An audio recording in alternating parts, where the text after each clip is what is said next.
I grew up with the internet. I wasn't really aware of it at the time. I was frankly too young, but as I've grown up, I have seen the internet become less a useful tool that people use and more the backbone of society, at least in the country that I live in. It's to the point where I'm not just a citizen of my home country, Canada, I'm also a citizen of the internet, and as I'm becoming an adult, I need to think about what kind of citizen do I want to be on the internet.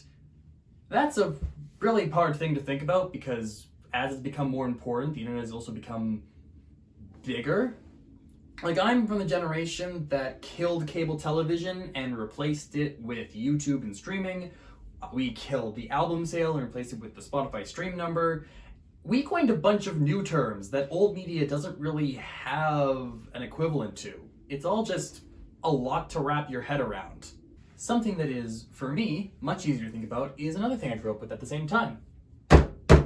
Writing! I've been reading comics and rap novels since I was in grade school, and I've never really stopped. I've also never really stopped thinking about having a career as a writer. I don't have any other life goals that I've pursued as continuously or as seriously. And having grown up with both, I have paid attention, on some level, to how the internet has affected how novels, comics, other media is distributed. I grew up with the 2010s indie game boom, so I see publishing through digital means as just the obvious way forward for a debut creative. It's significantly cheaper, there's very little in the way of editorial oversight, and if you wanted to, you could even make your own website and put whatever you want up there. You know, after you pay for a domain name and server space and figure out how you're supposed to make money off of it. Oh, and learn how to code. I don't know how to code. I don't really want to learn how to code just yet. Maybe in the future, but I am getting into this project to be a writer. I want to put words on paper in prose. So, I am looking for a partner that will handle the technical side of this so I can focus on just the writing. But that means when I select a partner, I have to be very careful about it so that I get a partner who I can work creatively with. What do I even want to make in the first place? Well, I'm a queer person who grew up with sci-fi novels and comics, who I eventually grew into horror movies and essay writing. I went to school to do a certificate program in making comics, and I'm currently in school with creative writing classes. I'm a tad creatively scatterbrained. I have a lot of different interests, and a lot of people who are inspirations to me, like Guillermo del Toro and Neil Gaiman, are people who jump between projects that vary drastically in tone and even medium. Guillermo del Toro released a sci-fi giant robot action movie and a Victorian haunted house horror movie within 2 years of each other. That's the kind of variety I want with my output. I'm not particularly interested in committing to a same set of ideas and same story for decades on end. Neil Gaiman wrote the original Sandman series over the course of about 6 years, and I feel like that is the upper limit of what I would personally want to commit to any single project without interruption. When I think about, in the far, far future, when I am remembered as a great writer and people look over my bibliography, I want them to go, wow, this is all over the place. All the platforms that are going to be discussed in this essay are, among other things, means of distributing text on an online format. So when I talk about novels, we're talking less about these and more about these, web novels. A work that is serialized over a long period of time with new segments, chapters, episodes, call them what you want, released regularly. This isn't a unique invention of the digital era. This dates back centuries. One of the early modern novels, or earliest modern novels that was serialized like this was a story called Uncle Tom's Cabin back in 1952. However, the book that's generally credited with popularizing the format is Charles Dickens' The Posthumous Papers of the Pickwick Club, which was serialized in 1854. Web novels just replacing distribution on paper for distribution through fiber optic cable. They become an increasingly popular source of entertainment over the last couple of years, particularly over in Southeast Asia. China in particular is very fond of them, and in researching web novels for this project, I found a paper that explored two of the most popular web novel platforms in China, webnovel.com and updatenovel.com. The paper, sampling 4,040 stories across both platforms, determined that the most popular genres on both were romance stories and fantasy.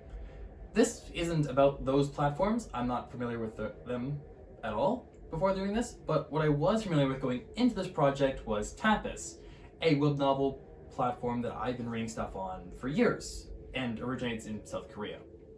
Going to Tapas's novel section and sorting by popularity, the first 5 series that turn up are all fantasy series, and 4 of them are specifically qualified as romances. So the smart thing to do would be to make one of these and ride the popular money. The problem with that is that people can generally tell a soulish cash grab from a mile away. It's not sustainable, and if I tried writing a story like that, it would be soulless. I have just never really gone into traditional high fantasy, not even Lord of the Rings has convinced me, and I've never really gotten much about stories that are specifically focused on a romantic relationship. So it's best that I write what I want to write and leave this material to the people who, actually want to write it. Looking at the list a little closer, the number 2 title is The Beginning After the End, which is by far the longest running of all 5. Combined. It's been going on for 1,379 episodes since its start in January of 2019, when I remember it being marketed as a new series when I was reading Tapas back then. That is the exact kind of commitment I just said I don't really want to do, but you know what? Kudos to the author for making it. Another 2 series that stuck out for different reasons were A Match Made in Mana and Wake Up Warrior, both of which stood out for having just massive upfront uploads. Those numbers can't be right. Let me double check my notes. Yep, nope, I remembered correctly. 80 and 150 uploads upfront, respectively. After these massive initial uploads, the series then started publishing new material on a regular schedule, which in the case of Wake Up Warrior was daily uploads of new content. For both of these series, their first couple of installments were completely free to read, and then the next couple of ones after that were on a wait period. You just needed to wait for them to become free. Or, if you wanted to cut ahead, you could spend ink, a premium currency for Tapas we will talk about later, to let you read ahead. The play here is obvious. You have the first couple chapters available for free to get readers hooked, and then when they want more, you can show them all the more there is to read. If only they could spare a few dollars towards you. This is a clever but kind of inherent... It is manipulative. It is a manipulative way of selling a product to audiences, and it's one that, to me, takes away the most interesting thing about writing in a serialized format. What interests me about serialization is the idea that as I'm writing, the audience is reacting to things as I write it. And so it becomes a kind of collaborative effort where I can write with the reactions of the audience in mind. I can adjust things according to their reactions. If they don't like something, I can downplay it. If they like something, I can run with that. If I'm doing this amount of work up front, and kudos to the authors behind both of these series. It's a lot of work that they did up front. But if I was to do it, I would just release the whole thing as one giant file and be done with it and move on. Tapas isn't really built with that kind of variety in mind, for reasons we'll get into later, but Substack and itch.io are a lot more accommodating. Substack, being a newsletter service, is very much focused on things that work well as a newsletter. A lot of blogs run through there that are doing... But those blogs tend to have a pretty good variety in what they cover. A lot of news, a lot of lifestyle, a lot of fitness, politics, economics. It's a pretty good variety of material. And then itch.io is just insane, no holds barred. But with all of this, besides what's popular, it's another thing we need to look at in determining which one's the best fit for us. Not what's allowed on there, but what isn't allowed on there. Let's look past what's popular on platforms for a minute, because just because something's popular doesn't mean you have to make it. No platform is going to tell you what you have to make. They will, however, tell you what you can't make. It's time now to talk about the terms of service. Platforms are going to have a variety of reasons for why they're not comfortable with certain things being on them. This can be the personal feelings of the owners or the legal reasons of the law. And you, as a poster on these platforms, have to navigate this minefield. So, in navigating it, we will consider the terms of service to be our map of places to do not go, you will lose your legs. And more importantly, what you make will be pulled from the platform. The content guidelines for all three platforms covered in this manifesto are pretty similar across all three. Don't post hate speech, don't harass people, all that good stuff. But each one does have a few things that are specific to it. Looking through Tapas' content guidelines, one thing that stuck out was no posting for violent or criminal organizations. Content depicting non-fictional, violent, or criminal organizations, praise for these types of organizations, or recruitment for these types of organizations is not allowed. This includes a ban of any and all promotional materials for any fictional or non-fictional organization of this type. I read that and immediately thought of Starship Troopers. Specifically, the 1997 film version of Starship Troopers, which portrays a fascist Earth in the far future, waging a space war against what arachnophobes have nightmares about. Part of the satire of Troopers is showing the in-universe propaganda its government creates, and since it is a science fiction action film about the space military, there is a lot of propaganda for the military, and a lot of footage in the movie showing it doing all kinds of violence. So, would a story like Starship Troopers 1997, using the same thematic and story elements, be barred from publication on Tapas under these guidelines? I'm not sure. I'm hoping there's more nuance that goes into case-by-case evaluations. I assume this has more to do with the real violent organizations part than the fictional one, but this is the kind of wording you want to be careful about going in so it doesn't get surprised on you later on. The bit about advertising violent organizations is unique to Tapas as far as I could find, but one thing that is a shared concern for all three platforms is copyright.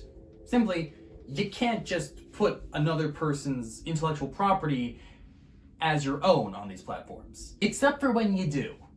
Tapas has a bunch of Steven Universe, alternate universe fan comics I'm aware of, and here's a game on itch called Plumber's Creed, where Mario is an assassin killing Koopa Templar.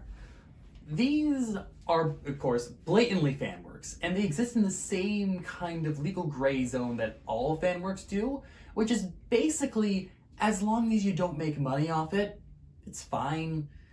Like, for example, Plumber's Creed is a game you just play on your browser on itch. You don't pay any money for it. If there's not even a download, you just play the game.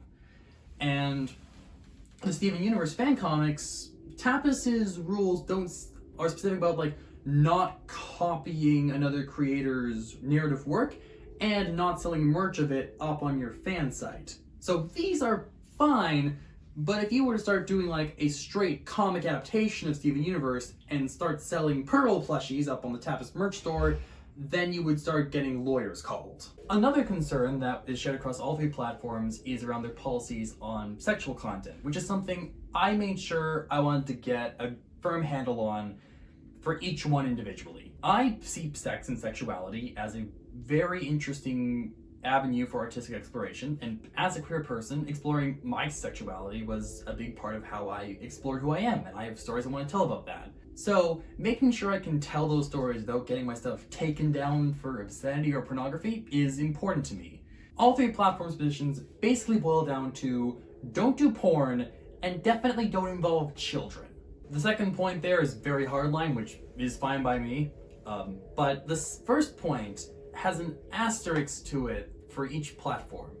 Tapas does not allow you to display nudity or explicit sexual acts at all, but creators have found ways to censor sexually explicit artwork that the platform is okay with.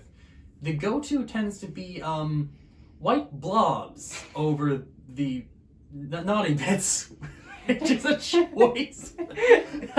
Substack doesn't allow you to have nudity on your profile picture, but they are okay with you publishing erotica through their platform. And itch.io has no tolerance for pornographic photos or video of real human beings, but if you illustrate the porn, it's totally fine. I don't have this section here because I want to make porn. Although if I can make enough money off it, I'm not opposed to making porn. But because what is and isn't porn tends to be dictated by moral gatekeeping. Queer media in particular tends to get flagged as porn a lot, even when it isn't. The multiple bans of genderqueer, for example.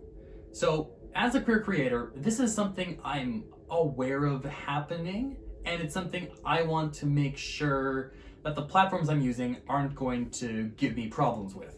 I just want to quickly counterbalance all that negativity by saying that going to look at what popular novels are on itch, seeing that like the fourth tag suggested for their novel page was transgender filled me with so much joy. Itch is just full of so much wonderfully queer stuff and stuff that's just strange. After looking through Tapas, it was a breath of fresh air. It's so queer. I love it. My life goal is to make this writing, not just for its own sake, but so it's something I can do a living off of. Because if I can make a living off of my writing, that means I can spend more time doing writing. Distribution platforms have understood this for a long time. That's why they pay creators, because the more time people have to make things for them to distribute, the more things they can distribute and profit off of. So, Tapas, Itch, and Substack all have ways of paying their creators to incentivize further content creation, though each one monetizes in a different way. Itch is the only one of the three that's a conventional storefront. You are uploading their files to their site, you are naming a price, and then you are having the items sold individually for that price. You can choose that price to be nothing though. There's actually a lot of free browser games on Itch. It's great. It's like the punk rock version of cool math games. You can also determine how much of the money you do charge goes to Itch itself, which can be zero. Tapas, on the other hand, is a hosting site, similar to, say, YouTube. It makes its money through selling ad space next to its content, which it provides to customers mostly for free. Like YouTube, in order to qualify for receiving a chunk of its ad revenue, you need a certain amount of subscribers. In Tapas' case, this is 100 subscribers per series. If you get another 150 subscribers on top of that first 100, you can qualify for Tapas Inc. We brought it up earlier. Ink is a premium currency within Tapas itself. You, as a user, spend real money to acquire Ink, which you can either use to unlock episodes of certain series that have episodes behind Ink paywalls, or just donate it to creators you like. The creators then receive this ink and can transfer it back into real money that they can spend on things like, burgers. Finally, Substack is a subscription service. Its customers are paying to sign up to a newsletter and you will provide at regular intervals. It's a more direct way of selling the content compared to Tapas, although like Tapas, in order to maintain revenue, you need to keep a steady flow of content to keep subscription numbers up. Personally, Tapas's monetization is the one that's less appealing to me. I've never liked the idea of what is essentially tips, which is always what AdSense has kind of sounded like and what the Ink system literally is, as a way of making most of my income. No, because that means that the price of my labor is determined by someone who had no involvement in what that labor looked like, because they didn't do it. I did. I did the work. I wrote the words. I drew the pictures. I know what it took to make that happen, so I think I deserve a say in how much that work was worth. Looking back at the script, it's funny how Tapas was by far the platform I had the most personal experience with as a user going into this project. I've read a lot of webcomics on Tapas. I still do, but now looking at it as a creator's perspective, I'm not a fan of all of its practices, and considering how many creators I follow have Patreons for their income or upload their comics to a separate site so that's less content restrictive, I can't help but think that's not exactly an unpopular opinion. I think that last observation on Tapas is the key that I'm going to take away from this whole experience. It's not about the tool. It's about the tools that work well together.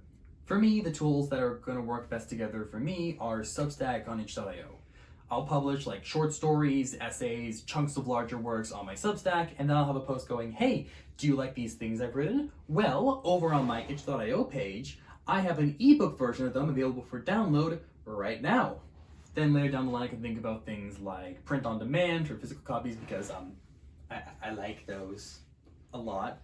And then, hey, maybe somewhere down the line, a publishing agent will come by and offer me a book deal. This is a attitude that I think can be applied to the wider internet as a whole. It's a big place and there's a lot of different tools to accomplish things on there. So familiarize yourself with it, with as many as possible, and think about which ones would work well together to get the results that you want. Humans are fundamentally tool-using creatures. Using tools is how we gain sovereignty over the earth. So if we know our digital tools, keeping sovereignty over the internet shouldn't be too hard. Thank you for listening, watching to this video. I hope you got something out of it. Somewhere around here-ish, I should have a list of all the things I looked at in forming my ideas for writing this video. I'd also like to give a shout out to my friend Ari, who helped me with getting the video of this video together and has very patiently stood by while I fumbled so many takes. Say hi, Ari. She's great. Thanks again. Goodbye.